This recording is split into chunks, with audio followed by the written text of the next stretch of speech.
Okay, so here we're ready to kick off Rail Baron. We'll have fun.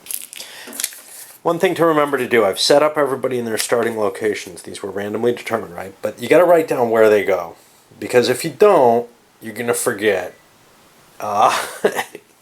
Everybody's location, everybody's starting location has to be written down at the start of the game. Because there's nothing to remember what these are once you actually start playing.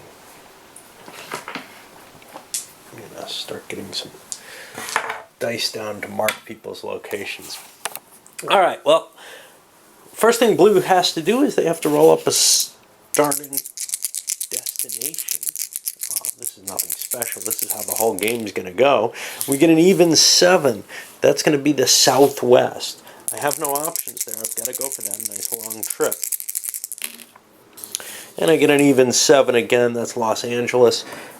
My little chit goes in here along with this one. And now I get to start my movement. Now, you can't ever backtrack. You can't take back a move. You can't say, this is all very specific in the rules. You can't like, oh, I meant to go this way. Once you actually move your piece, it's, you know, unless you're playing with a group that decides to waive that kind of etiquette, it's very restricted. So you should be plotting your route out really in between your turns if you can. But you can't really do that because, well, you don't find out until then. Right here, it's not too important. Everything's open. All the tracks available. None of it's going to cost me anything. So I just roll some dice and move. And I get a 5. I didn't get a dozen, so I don't get that extra one. And I'll just head down. Yeah, that's about what the game's like. And I get to do some meaningless mechanical actions. Grabbing $9,000 here. Is this terrible? I don't know. I'd say it would be if there were absolutely no interesting decisions going on in it. There are some, but yeah, we'll see how interesting. All right, I'll come back in a little bit because I want to get everybody starting destinations and head them out on their route. I mean, you can see how it plays, right? You roll some dice, you move your piece. That's really all there is. Oh, well, wouldn't you know it? Big excitement to begin with. So the red player rolled their first destination, and it's not far away. They rolled a 7, which is 1, 2, 3, 4, 5, 6, 7. They can make it there, and they got to follow all these little lines. Yeah, it's all complicated. And now, here comes the ugly part of the game. And it's not terrible. So I've got Washington, D.C., and Columbus, Ohio, which is in the north central. And we can look here, and we can see, we'll zoom in as far as we can. That's $5,000 that he makes. Now, something I forgot to tell you in the rules. Once you make that money, once you reach a location, this is the time when you can buy stuff. You're allowed to buy 1 railroad or 1 choo-choo bonus. Well, Red's in Washington. I got 5,000. That's 4,000 minus the 1 I took to run. Red's in Washington. Washington, D.C. has an interesting little rail line next to it. I don't know if this is worth buying right off. But some players would say, oh, I'm right there, it's nice. Instead, what I'm going to do, though, is I'm going to spend the 4,000 and buy the B&M Railroad. That gets me Portland. I'm the only person who can go there, which means if somebody goes to Portland, if somebody gets a destination of Portland, they're going to have to pay me $5,000. If they go to Boston, well, there may be an option there. This is kind of an iffy thing. Do you want to buy these crappy little things? Well, they're useful, but the problem is they eat up your money that you need for the big railroads, because there's a couple of key railroads at the beginning of the game to grab. These big northeastern ones. You want the Penn, you want the NYC. You want, if you can't get them, the B&O or C&O. If you can't get any of those 4, you're shut out and paying big money in the most likely region to hit. Now, one of the other more likely regions to hit is the Southwest, These are big, expensive railroads too, but they're not as valuable and they're more expensive. They're not as valuable in terms of how many pips, how many destinations you hit. This marker comes off the map. Something else I forgot to mention, when you pay that $5,000 to another player, well, once all the railroads are gone, that price gets boosted up to $10,000, which speeds the game along a little bit. People with good railroads make more money off other people and don't have to pay other people as much. Okay, we had another thing, and I screwed up here, but the white player rolled the northwest. Well, that's where he is. At some point during the rules explanation that I kind of briefly went over and failed to get everything, I didn't mention, but when you roll your own location, you have the choice to pick any region you like.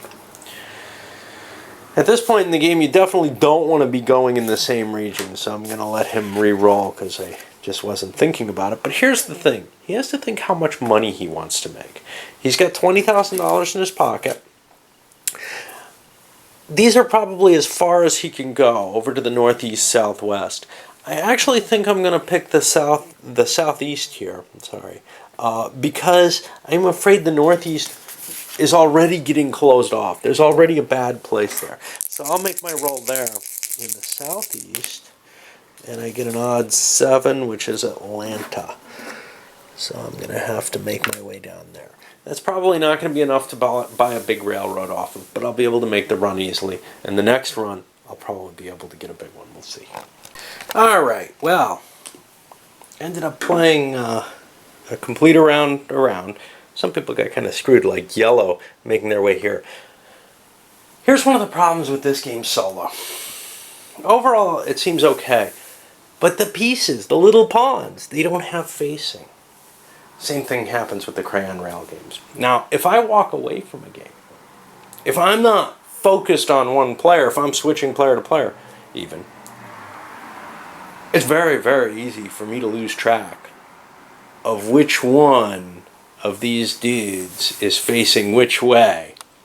I'm going to see if I have some kind of tool to make this easier, because I've largely given up on soloing this game because of that fact. I might have kind of enjoyed it solo, but it's very frustrating when you don't know which way you're heading.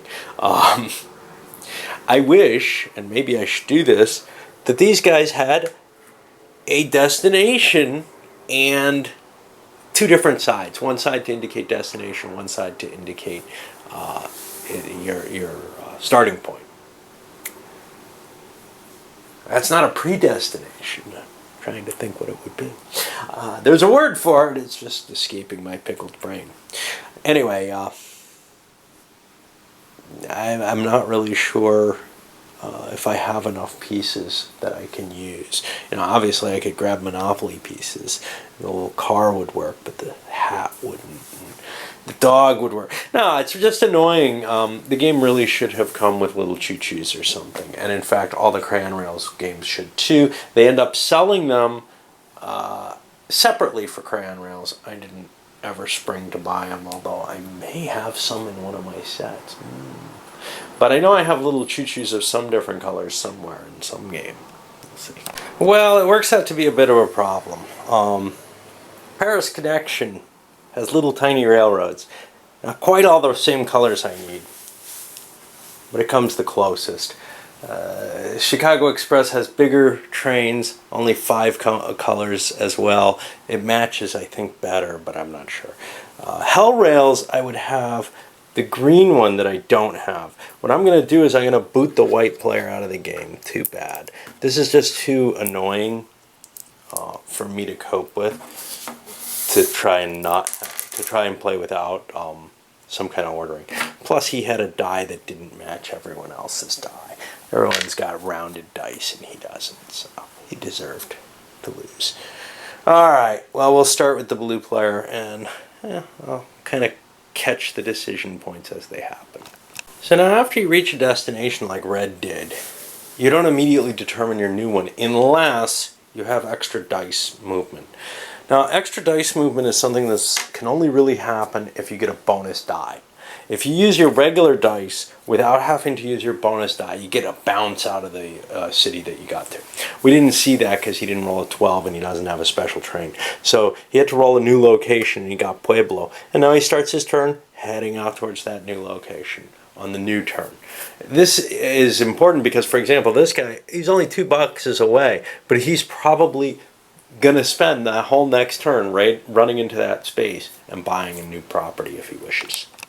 And indeed, the yellow player, and by the way, the green one, I should kick him out too because that's really annoying. I actually have a little tiny green train just like this over from a Mayfair game, Hell Rails. Would have been nice if they gave it with the regular Crayon Rail games because it's really a problem with them.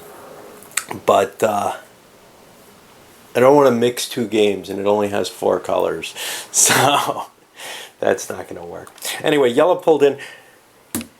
They bought the NYNH&H. I believe this is a good idea to purchase. With the B&M out there, you close off Boston. You make sure you get a way up there if you get the pen. Now, he's not going to get the pen, but it also gives him way up with the B&O, which he may get because he got a really lousy starting run. He's made $4 total, right? But he spent 2. So he's made $2 on 2 turns. That was a really horrible start.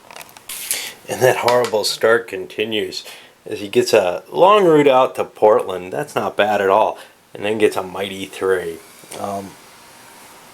Someone in that kind of condition, they're probably in a lot of trouble already in this game. They've probably lost. Nothing you can do about it either. You're stuck in the game. I mean, yeah, I'm sure you could bail and leave. And it gets harder the later the game goes because as the property saw, like here you could just throw it back in and walk away. But the more the properties sell out, the more important they kind of become, the free routes, etc. become something important to the tactics. So it might actually damage the game to walk away from it at some point or another. Which, in a game of this type, with so much luck, it's kind of a pain in the ass if you can't leave it. You know, this is... It gives this feel of a kind of lighthearted, fairly easy game. But the reality is, like a Monopoly game, it's just going to go on and on and on. It can really last for a long time. And unlike Monopoly, there ain't a hell of a lot that you have to do here. You've got the decisions of what properties you want to buy. It's kind of like fast food in that, although you've got less decisions and more die rolling and moving. It makes it a really irritating game, in my opinion. Okay, so a little further in, the red player made it to his destination. Got about $12,000 for it. Great. I left him with $29,000. Not, well, barely enough to buy one of the 2 big lines. He could have bought the NYC. But then he couldn't have kept it. Maybe if he hadn't bought this, he would have been okay. Alright, given that, he wants to maintain enough money that he can make it to the next, to buy it at the next delivery, location, whatever. But he spent $4,000 of that on an express train as a way to get a potential of maybe an extra move, maybe win the race there. He could have bought this B&O at 24 and probably made it to something else, and that's a good route in. If he doesn't get one of the 3 big ones, he's going to regret not buying the B&O. That's for certain. The NYC he would have had enough cash to buy, but then he couldn't run any more. He couldn't move his train without selling something off, and this is probably not going to go for much at this point. All right, so we move onward. All right, well, the black train got a humongous roll. Double sixes means they kick in this extra 5. They moved 17 spaces, made it to Philadelphia. I don't remember what the payoff was. It was big. Philadelphia, San Francisco. Looks like $31,000. Now, on top of that, he had some additional money, so he has like $48,000. That's enough to buy the big railroads, the Southern Pacific, the Santa Fe, the UP. One of these seems tempting, but here's the problem. It's a matter of perceptions. If these were what went early, it would be worth it. but they aren't. What goes early is always these. And there's a reason for it, because the Northeast happens more often than the Southwest. So you get a better payoff in terms of likelihood by buying a Northeastern rail. You get the same kind of monopolistic type power that you get in the Southwest, but it costs less. So everybody is going to be moving towards these, which means, okay, you could solidify your position in the Southwest, but you're still going to be paying other people in the Northeast if you don't buy the line now. Now, the best of the Northeastern lines is the Pennsylvania Railroad, of course. So, and that's $30,000, and he's definitely buying that. And that gets him a pile of track over in here. A lot of good locations. The NYC is almost as good. It's 29. But the Penn is definitely the best track. All right, let's see. The rest of the Eastern lines should fall.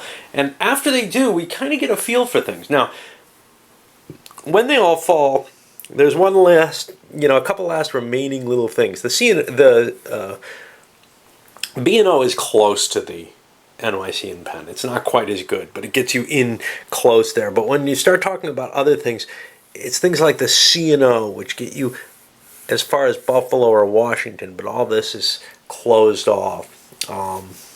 Got some others that get you kind of within striking distance. The Norfolk and Western.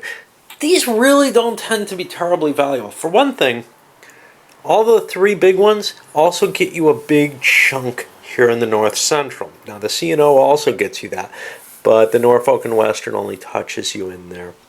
And it really becomes a painful thing not to have these. But the thing is, the next tier may be these guys. These may be the next thing to get. Secondary possibility, Southeast is usually easy to dominate, so a lot of times people go in there. We'll see kind of how this flows out. And almost immediately afterwards, the NYC is picked up after a run into Chicago. Decent money left over afterwards. So now two of the big ones are going. The B&O is what's left. And we'll see. Basically, whoever gets into their destination next is going to be picking that up. And this guy is cursing himself. He should have bought it. He had enough cash, he could have bought it. And now he might get locked out completely. It's hard to make these decisions in the game. You don't know where you're going to end up here. These two, looks like they both have two more rolls. So a lucky short run, I may still be able to get that B&O. But gone is the opportunity for the big guys. And it should have been obvious. One of them was going.